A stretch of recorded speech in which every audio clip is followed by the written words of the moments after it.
everybody, this is Steve from First Time Free. I'm glad the first video went out great and had a lot of views, and we thank you so much.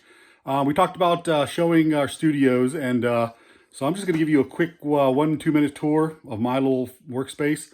Basically, it's just a project studio. It's not 4 or 5 rooms with wonderful panes of glass, and so anyway, without further ado, let's get to it. We'll start here. Of course, this is not part of the studio, but I thought I'd show off my Vaders. Yeah, Vaders. I got Vaders everywhere.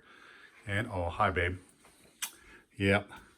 Rest in peace. Anyway, sword collection. So here's where the mixing happens. We'll start on the right here.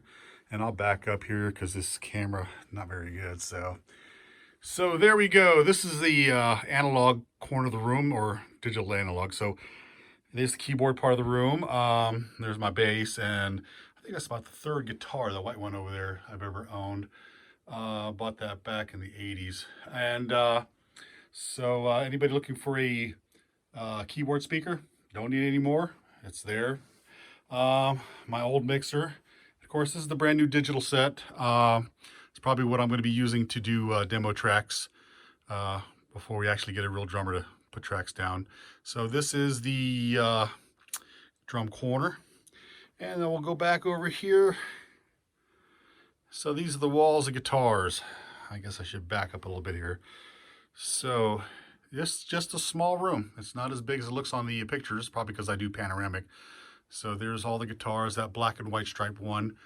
That was my very first guitar. I got that in 1982, 1983 in the Philippines. Bought it from a friend.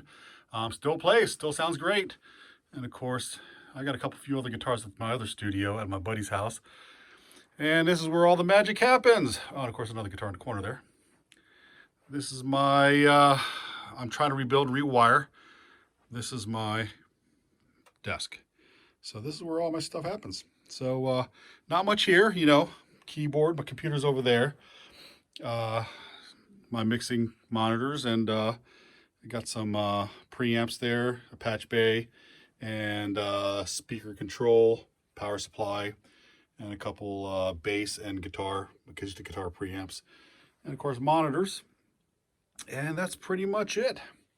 So, hope you enjoyed the quick tour.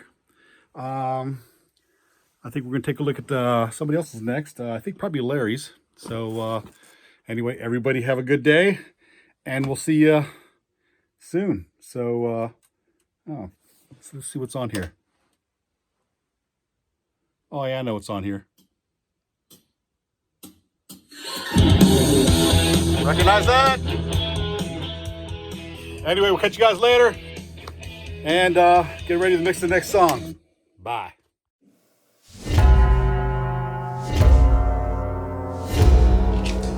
Welcome to my lair.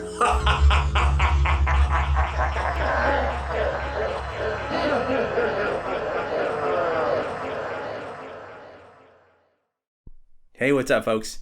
Larry here, and let's take a look around my studio, which I can guarantee you is not as cool as Steve's. So this is it. This is where I do all my recording and stuff. And I have all my gear, like my amps and my guitars and stuff, all stored away. And I bring out 2 guitars usually and mess with them for a while. So those are the 2 that I'm currently messing with.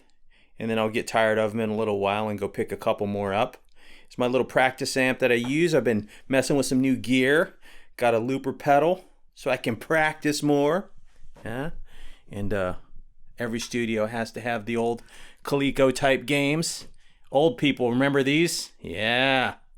But I do all my recording digitally, and so here's my desk. I have that Focusrite 2i2 interface, and I have a board that I run into the interface and record to a computer right there. So that's all there is. Oh, and my dog bed. That's where my dog sleeps when I record. Hey, that's all I got for you, but thanks again for the support. And Rich, you're up. Hey guys, this is Rich from First Time Free. I'm up next for studio tours. So my studio is nothing like Steve's and not much like Larry's either, so I'm kind of stuck out in the garage. So I'll show you around what I got. All right, that's kind of it. Got music stuff, got a lot of miscellaneous crap. Let's see. Have a Scarlett interface, some cheap old headphones, laptop, Reaper. That's the software we use to get all of the mixing and recording done. $60. You can't beat it. Better than anything else we've ever used. Have the Ampeg bass amp. Have line 6 modeling amp for guitars. This is a new one, Sans Amp bass driver. Every bass player should have that. Rebuilding a piece of junk bass, so I have a second one. We'll hot rod this thing out a little bit. Got it for free.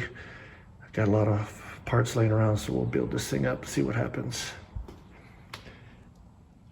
Have another amp back there we use for the digital drums that are inside the house. And my Cadillac, the Carvin bass, the Carvin 5-string. This thing has been through a lot. I've had it since 92 or 93. I had it made custom for me.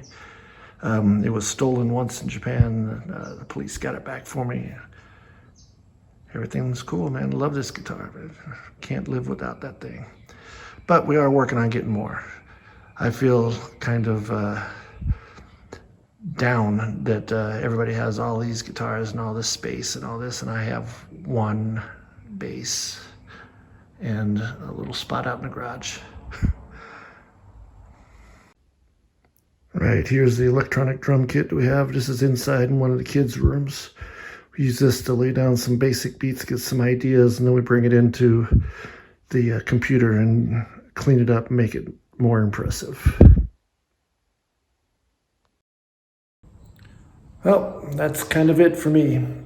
So up next is James. So his will be even better than mine. So I hope you guys enjoy it. Thanks again for all the support. Can't do it without you guys giving us all the love and encouragement to keep going. I know we're kind of slow at this, but the end result is pretty good. The music's good, and I'm playing with some really talented dudes that I really love playing with, so it can't be any better than this right now. Thank you again. We'll see you guys soon. Hey guys, what's up? James here. I just wanted to take a few minutes to follow Steve, Larry, and Rich's lead and give you guys a little bit of a tour of my studio and what I'm using for recording music. And it's not going to take very long. I got this microphone. It's really cool.